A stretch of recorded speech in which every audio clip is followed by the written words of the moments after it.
जिस तरह का समर्थन, जिस तरह की जन आकांक्षा का जुड़ाव इस यात्रा के साथ में हुआ है, वो इस बात का परिचायक है कि वर्तमान में राजस्थान की जनता इस सरकार से, जो सरकार मात्र अपना संवैधानिक आयुष पूरा कर रही है, सरकार नाम की चीज अब बची नहीं है, संवैधानिक आयुष पूरा कर रही इस संस्था से आजीज आई हुई है, परेशान है और अति शीघ्र अवसर मिलने पर इस सरकार को उखाड़ फेंकने का मानस बना चुकी है। भीलवाड़ा की घटना भी अभी कुछ दिन पहले हुई है।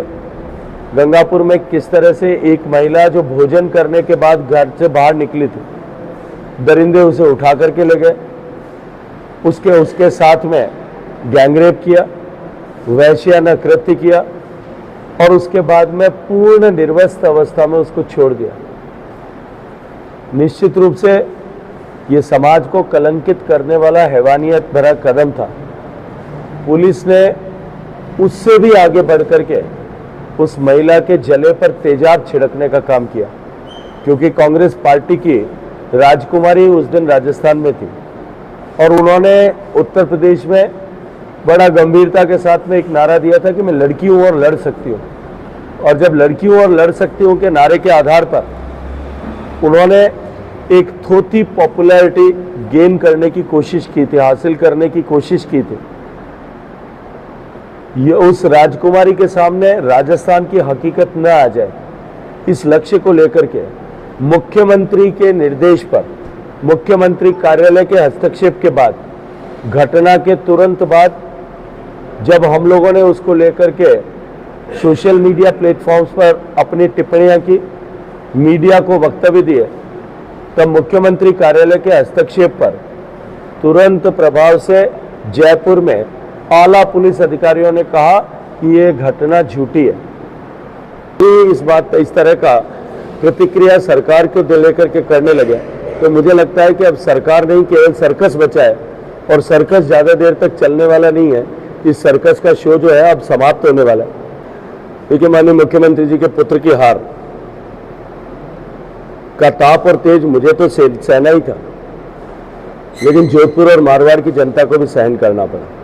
मेरा प्रश्न यह है कि बिना किसी वैधानिक स्वीकृति के राजस्थान में सरकार ने 1850 करोड़ रुपया खर्च करके रिवर फ्रंट बनाया, और वो भी ऐसी जगह पर बनाया जिस जगह पर घड़ियाल की सेंचुरी है। उसके बावजूद भी बनाया जब भारत सरकार का ministry of environment and forestry, one and पर्यावरण मंत्रालय लगातार पिछले 8 महीने से इनका इस अवैधानिक बिना अनुमति के हो रहे काम को रोकने के लिए चेतावनी दे रहा था, लिख करके दे रहा था, अपना पक्ष प्रस्तुत करने के लिए दे रहा था। लेकिन दुर्भाग्य यह है कि सरकार, जो शब्द मैंने प्रारंभ में अपनी प्रेस वार्ता के उपयोग किया, ये सरकार अराजक हो गई। अब इसको किसी तरह के कानून का भय नहीं है। इस सरकार की दुर्भाग्यपूर्ण स्थिति है, एक तरफ सरकार अराजक हो गई और दूसरी तरफ इस अराजकता की सरकार के चलते हुए राजस्थान में अराजकता व्याप्त हो गई है। देखिए, मैंने निश्चित रूप से कहा, किसी भी नदी पर किसी भी तरह का काम करना, उसके लिए सक्षम स्वीकृति की आवश्यकता है। और वहां तो क्योंकि घड़ियाल सेंचुरी भी है जो डायरेक्टली उससे इफेक्ट हो रही थी, लेकिन जब सरकार ये मान ले और आजाद हो जाए, ये केवल एक विषय नहीं है, इस तरह के अनेक विषय हैं। सरकार जो ईस्टर्न राजस्थान कैनाल प्रोजेक्ट बनाने की बार बार मुख्यमंत्री जी घोषणा करते हैं, उसको लेकर के भी इसी तरह की स्थिति है। न तो वहाँ टेक्निकल क्लियरेंस है, न इन्वेस्टमेंट क्लियरेंस है, न वहाँ एनवायरमेंट की क्लियरेंस है, न वाइल्ड लाइफ क्लियरेंस है, न ट्राइबल एरिया क्लियरेंस है। बिना किसी अनुमति के लठ की ताकत पे सरकार बनाने की कोशिश करती है।